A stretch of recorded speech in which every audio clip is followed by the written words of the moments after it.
Hello everyone, my name is Damian Hoffman.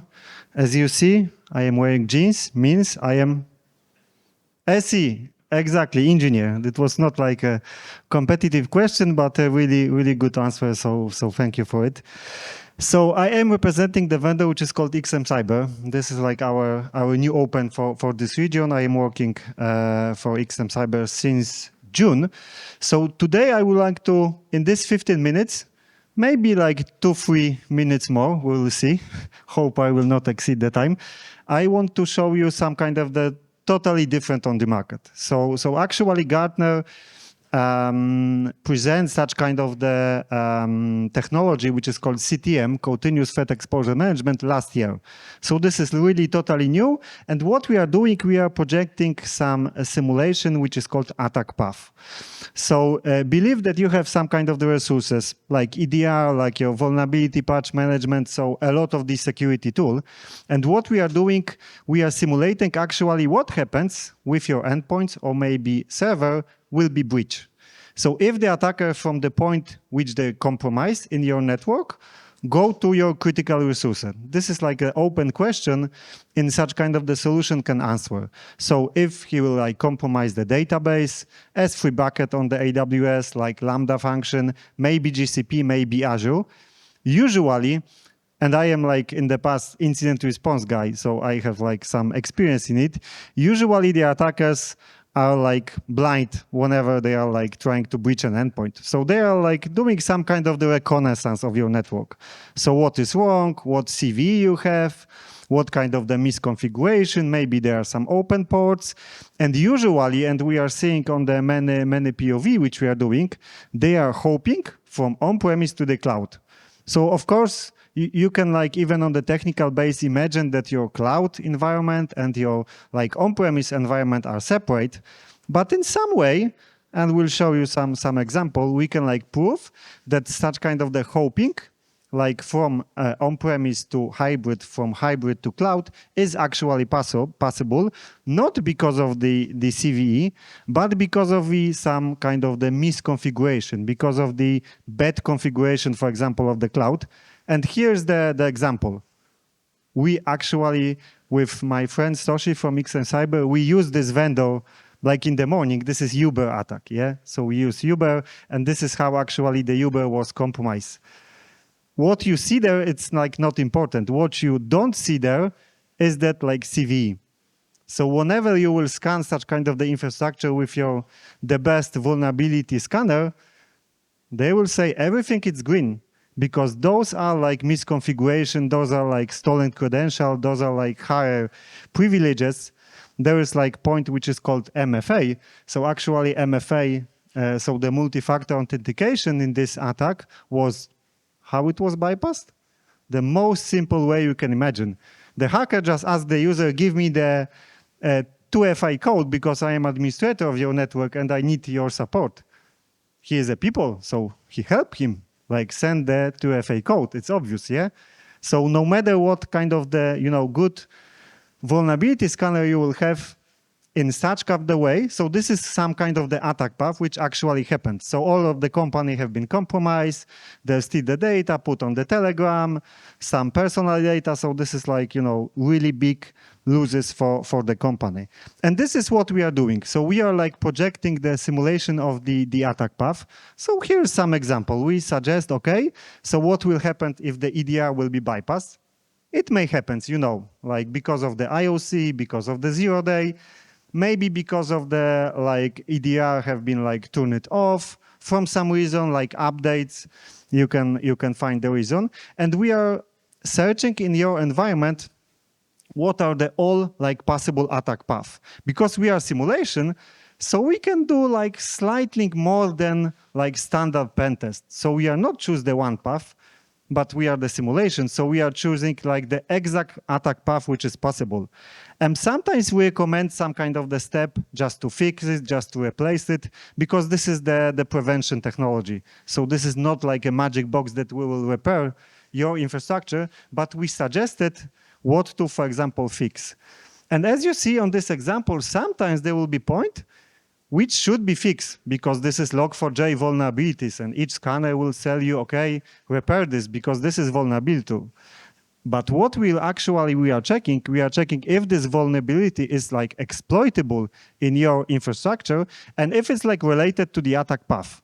And as you see on this example, the green dots, this is like some system which should be like repaired, which should be like patched, but maybe not as a prioritize, because as you see there, we like discover that these are like not on the attack path. So our recommendation in this example, dear Mr. Customer, like first update, like remediate the infrastructure which is on the attack path, so possible exploitation of the vulnerabilities, and then think about patching, for example, this green dot.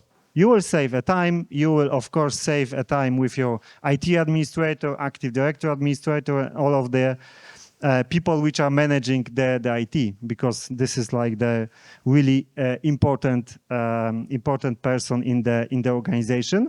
These are some kind of the example of like technical use cases which we are sharing.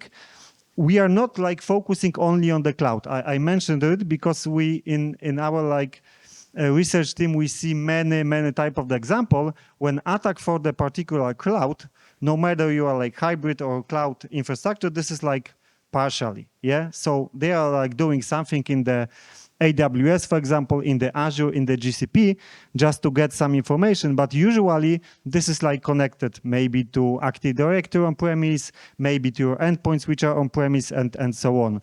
So this is like one single point of the contact, like to gather all of this information together into one platform. Because usually when you think about, for example, Active Directory assessment, sometimes you might doing, sometimes not.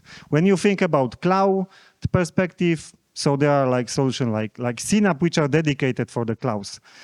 There are some misconfiguration on the server, on the station, which are actually not the CVE. So if you think about all of this environment, we are like connecting those dots. So we are like planning and simulating all the attack path, which on the different perspective.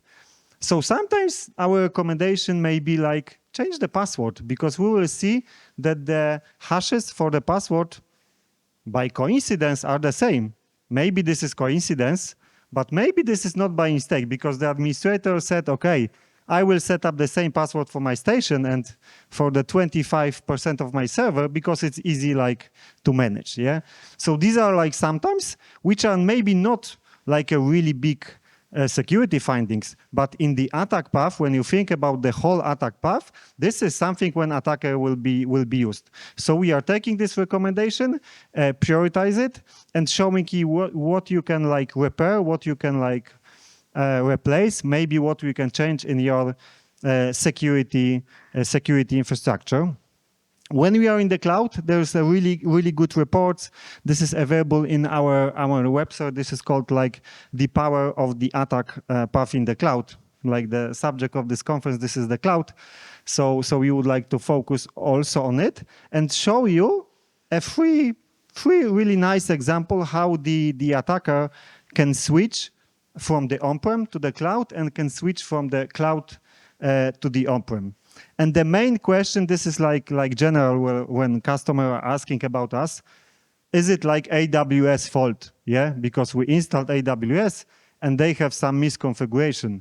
This is not the AWS fault, usual, like in 90% of the situation. This is like fault of your third-party suppliers because they installed this cloud and they use some, for example, default permission. This is the fault because like the people who are developing the cloud forget that there is some kind of the restricted base model. They can, for example, the attacker can be used for modified the user data. This is like example. So always, and I think it was in Hungary, but as I understand, like I am from Poland, so like partially I understand it, like on the first presentation, there were some mention about the attack in the cloud and so on. So usually this kind of the attack are because of the misconfiguration. And there is some really simple techniques which we, for each type of the POV we are doing in the AWS, we see it. So sometimes people are storing the AWS access key, no secret, plain text, like on the machines. This is like whenever we are scanning, we saw such kind of the user. So usually when this kind of the station will be breached, without a 2FA, which can be authorized to as an AWS user, with the 2FA, I show you the solution. Just ask the user on the WhatsApp. There is a big possibility that if we will like do a good spoofing, like say that, hi, I am your IT administrator and so on, just help me, just give me this code because I am doing something, there is a big possibility that this user will share. So then we will go next, we will update like the policy in the AWS, and we have an access for such kind of the database, which we usually shouldn't. And even we see such kind of the keys, you can be like funny with it, but on the admin roles. So the administrator of the Active Directory, sometimes it's a new job for them. Yeah, so they were like on premise and we are like moving to the cloud. We have some digitalization project. So they are like not good in the security in the cloud. This is usually the transformation. We are transformation from the on-premise to the cloud. I didn't heard the opposite example that we are transformed from the on-cloud to the like on-premise environment. But this is how it's looking. So we are like do a lateral movement, modify the data, attach a new role, and of course this is all the things which the attacker can be doing. This example, this is visible in the audit trail in the clouds.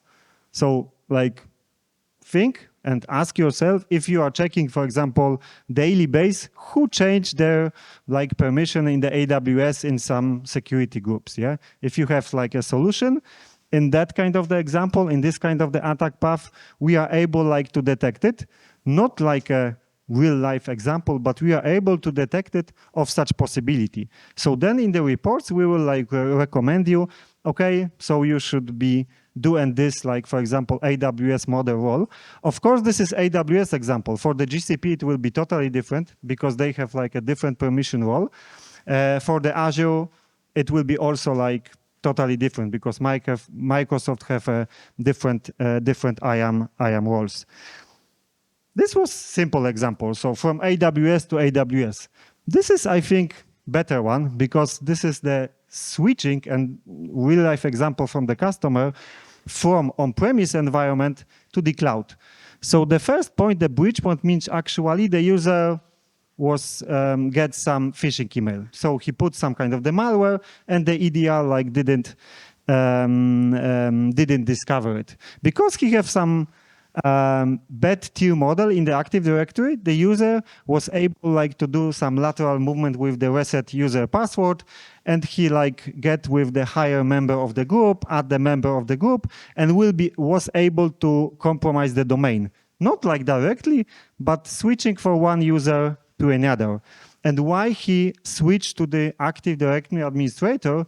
Just to find a station which have, you know these techniques from previous example, AWS key on the station. So he like was Active Directory, so he was like switching to the one station to another, very simple search, okay, AWS access key, I have it, this is the, I steal that, this is one of the computer, I am able to authorize to AWS, and then I steal this AWS free bucket data, because still also this kind of the user, like the model of the privileges in the AWS was really flat. Yeah, so I start from on-premise. I don't care about the user, which are compromised. I set the malware to the phishing link because of the user was really active on Facebook, LinkedIn. So always there is some group of the person in the organization, in your environment, which like clicking in everything. So no matter how many like awareness training you will train, they will always click in some promotion link, in some scam link, because they like it. There are always some kind of the user. Believe me, I was also like awareness training for the customer side, and I know what I am talking about. And no matter how you do it, like awareness training, there will be always such kind of the user. So this is the example when they switch from on-premise to hybrid, and we can discover this attack path. And the third example, third-party risk, this is not mistake. This is for the AWS, but you can imagine for the GCP and also for the Azure stuff. So there will be always such kind of the external user like B2B contractor, which they have some privileges because, for example, some kind of the IT administrator or maybe IT integrator set up this user because it's like technical user, it's needed for do some kind of the function on our AWS database. And usually those kind of the user have a really like high privileges. So our role, our attack path in this example is to find such kind of the user and recommend it to you if you can like check it. If it's like real needed that those kind of the user have this high privileges. And this is actually real life example from the bank. There was like some kind of the insider attacker. So the person from the administrator level has been laid off because of some changing in the bank. He was laid off and he was really frustrated. So he create like a lot of the access in the Active Directory, like on the bottom, that he can like log in at home for a different server because he know that actually this bank and this company was not managing properly the privilege identity management itself. So actually it was discovered in this simulation. We check it, customer, okay, go to the production infrastructure, check it, if it's like not false positive, and they said, yeah, we discovered it. And there is some very strange like technical user which have an access for our external resources. And this is actually also the attack path which we are simulating for the customer. So just to summarize, I hope that I feel the 15 minutes. This is the simulation tool, yeah? So no matter you are thinking about your technology stack, here's the vulnerability management, here are the asset management like ITSM, here is maybe the breach and attack simulation tool, EDR, all of the prevention security stuff. We are some kind of the additional layer. So we are not like replacement for your security stock. We try to put all of these dots with the attack path and find some recommendation which all of your security infrastructure will not find usually this gap, because this is the misconfiguration, because this is the Active Directory assessment, because this is the high privileged cloud management, and maybe because some credentials are leaked, or maybe your configuration of the server, of the endpoint are not so perfect. And combination all of those things together, we are putting these dots together as an attack path. We are simulating it, and then we suggest to the customer what to do next, what can be the remediation step. Of course, this is like everything can be like in the workflow with SOA, for example, maybe with the Jira, with any different type of the ticketing system or ITSM, which you have just to get it more automated way. Thank you for your patience. Sorry for English, but still this is like the only language I can like proceed it. If you want to get some additional information, you can meet me, you can meet Soshi. She's like on back of the stage. So thank you and see you again.